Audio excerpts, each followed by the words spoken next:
Salam la famille, j'espère que tout le monde se porte bien. La leçon qu'on doit expliquer aujourd'hui concerne ce qu'on appelle les verbes transitifs et intransitifs. الأفعال المتعدية والأفعال اللازمة. fi'al wala verbe yi nga xamante ne si nii dañuy jalgati di am complément ak verbe yi nga xam ni duñu am complément. yi am complément mu am ñaari type, soit mu nekk complément direct soit mu nekk complément indirect. tey moom lay ñëw expliquer ko clairement et évidemment. Alors c'est parti. Verbe transitif.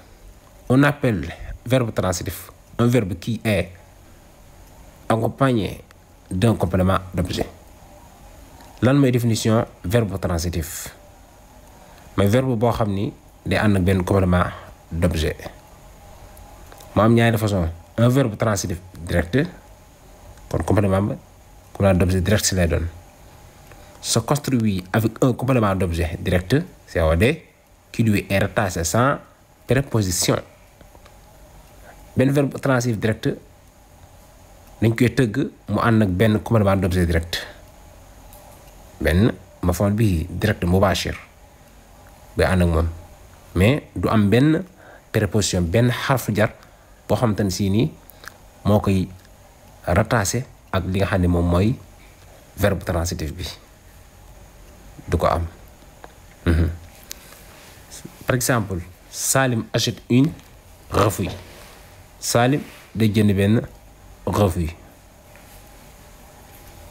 Achète ki nga xam ne moom mooy verbe bi nekk ci biir phrase bi. Achète kon verbe la boo xamante ne si ni transitif direct la. Pourquoi? Parce que complément d'objet direct bi ñu ko rattaché amul préposition bu koy lié ak moom. Achète une revue kon complément d'objet direct, kon achète boobu déjà transitif la ba noppi, mais ban façon la kon direct la. après dinañ xam la différence entre transitif et intransitif. Un verbe au transitif indirect mooy beneen façon bi, se construit avec un complément d'objet indirect qui lui est rattaché par l'intermédiaire d'une préposition. beneen façon bi mooy benn verbe transitif indirect boo xam ni complément wu muy mafoon bi ba xëyru mubashir lay doon. dañ koy tëgg mu ànd ak benn complément d'objet indirect buñ koy takk ak moom verbe bi, mais du doon direct, day am intermédiaire benn préposition, day am benn préposition bi dox seen diggante ak moom bu koy lié ak li nga xam ne moom mooy verbe bi lié diggante verbe bi ak li nga xam ne mooy complément bi bu ñu tuddee verbe transitif direct. Par exemple, je parle à mon ami, damay wax ak sama xarit. Parle mooy verbe transitif bi, direct wala indirect ma ne indirect la. la moo tax parce que complément bi di mon ami bi am na benn préposition bu dox ci diggante complément bi ak li nga xam ne moom mooy verbe bi. moo tax kon verbe bi déjà transitif la, kon façon ñu naan transitif indirect, parce que préposition bi dox ci diggante bi ko rattaché avec li nga xam ne moom mooy complément bi. kon voilà tout simplement loolu mooy la définition du verbe transitif direct et indirect. Alors on avance ci li nga xam ne mooy verbe intransitif. Verbe transitif am na différence ñoom totalement avec li nga xam ne moom mooy transitif. li nga xam ne on appelle verbe intransitif un verbe qui n'a pas de complément d'objet. Verbe intransitif mooy verbe bi nga xam ne amul complément d'objet, te moom du am benn mafoon bi du am complément, kon loolu mooy verbe intransitif. kon foofu diamétralement opposé avec li nga xam ne moom mooy verbe transitif préliminaire boobu jiitu. l'essence du verbe intransitif ne concerne alors que le sujet. nee na maanaaw verbe intransitif du aju ci lu may sujet bi, du concerner lu dul sujet bi kese lay concerner. par exemple il pense moom day xalaat. penser verbe penser bi amul li nga xam ne moom mooy complément, day xalaat waxut ci lan lay xalaat. day pense day xalaat rek. kon penser bi mooy verbe bi nga xam ni amul complément ni direct ni indirect. kon loolu li ñu tuddee verbe intransitif du am complément. par exemple ba tey le poisson nage dans la rivière. jën bi day kii ci biir dex bi. dans la rivière ku nga xam ne ni complément circonstanciel de lieu la. maf'ul bihi la boo xam ni circonstance de lieu la barab lay wane. nage bi foofu mooy verbe intransitif la parce que amul complément circonstance de lieu la mais teewu ko nekk verbe intransitif. il a neigé pendant des jours ku nga xam ne ni comme circonstance de temps la. neige kon mooy verbe intransitif bi du am li nga xam ne moom mooy complément d'objet ni direct ni indirect. il s'éloigne rapidement di gaaw sori ku nga xam ne rapidement comme circonstance de manière la. verbe bi di s'éloigne verbe intransitif la parce que amul complément ni direct ni indirect mais intransitif la. kon li ngay déggee foofu ci ñetti par exemple yooyu mujj yooyu mooy verbe intransitif mën na ànd ak complément circonstanciel que ça soit milieu ou de temps ou de manière teewu ko nekk verbe intransitif. kon loolu c'est des choses à remarquer. ñëw ci à retenir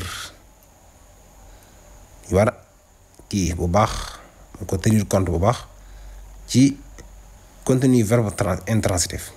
par exemple un verbe intransitif n'est jamais accompagné de complément d'objet. mais verbe intransitif du mas a ànd ak complément d'objet ni direct ni indirect waxoon nañ ko. ñaareel ba un verbe intransitif peut seulement être accompagné d'un complément circonstanciel.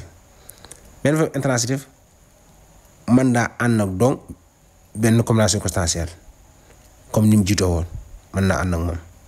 kon bokk nañ ay particularités.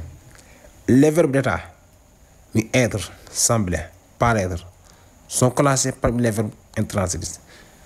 ne mboolem verbe d'état yii nii mu la tuddal moo xam être la wala sembler wala paraître peut-être yeneen yi bokk ci ñoom yooyu jàppal ni ñeen classe waale ci biir verbe intransitif yi nga xam ne nii duñ am complément ni direct ni indirect infiniment et définitivement. alors remarque ab seetlu ñu taxaw seetlu foofu un grand nombre de verbes sont tantôt transitifs tantôt intransitifs. am na nu mu bëree ci verbe yi yoo xam te ne yenn saa yi nekk verbe transitif yenn saa yi nekk verbe intransitif. par exemple j'écris une lettre mooy bind benn lettre. j'écris ku nga xam ne écrit boobu verbe transitif direct la moo tax nga ne direct parce que une lettre moom it complément bi nga xam te ne si nii moo ko rattaché ak moom te amul benn préposition bu dox seen diggante directement la kon moo tax ñu koy tuddee verbe transitif direct. mais boo ñëwee ci benn colonne bi dangay gis ni dañuy j'écris foofu day nekk intransitif parce que amul benn complément buy sës ci moomaat ginnaaw bi parce que intransitif lay doon j'écris maa ngi bind intransitif la kon foofu mën naa nekk transitif tantôt moo nekk intransitif tantôt.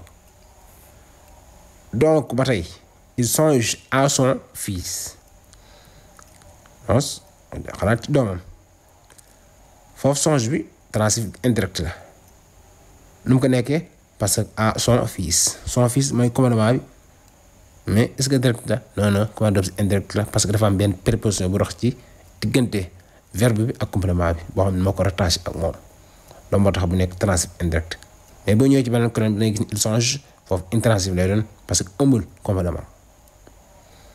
Je rentre ma bicyclette foofu verbe bi di rentre transitif direct la parce que amul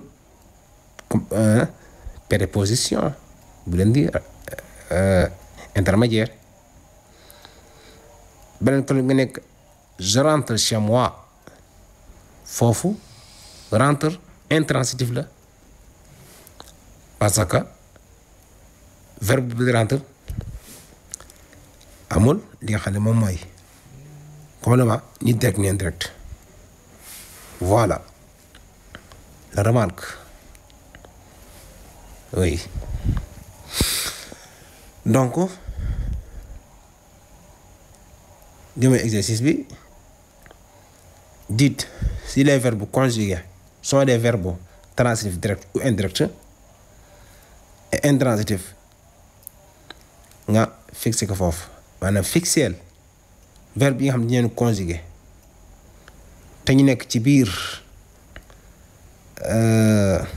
table bii nii wala phrase yi nii verbe yi ñu ci conjugué su fekkee ay verbe transitif lañ direct wala indirect ak yi nga xam te ay verbe intransitif lañ fixé leen expliqué leen souligné leen nga ràññee leen xàmmee leen bu baax a baax.